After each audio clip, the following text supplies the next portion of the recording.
Bien, os voy a enseñar un ejercicio, porque muchas veces en la vida vamos a notar presión en esta zona de aquí, toda la zona del plexo, la zona del corazón.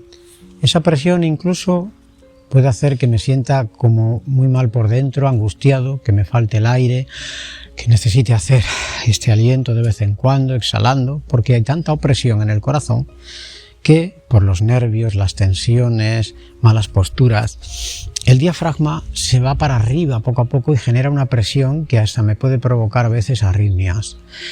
Os voy a enseñar un ejercicio muy sencillo, que va a ser que en cuanto notéis un poco de presión en el pecho, en cuanto notéis un poco de sensación de malestar, con las manos estiradas, las vais a girar desde las palmas hacia abajo, hacia arriba, y voy a hacer un sonido del corazón, que es una H y una A. En cada momento que exhalo,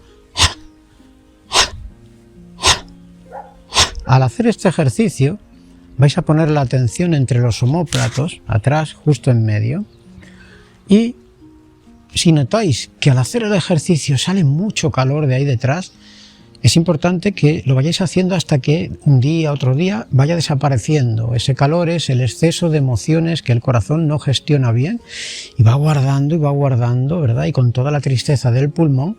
Entonces abro el chakra por la parte de la espalda y haciendo el sonido, una H y una A,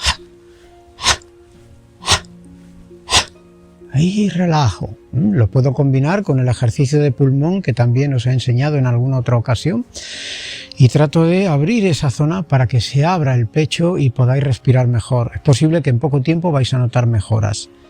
Es cuestión de repetir el ejercicio todos los días. Aunque no me moleste, evito que se cierre.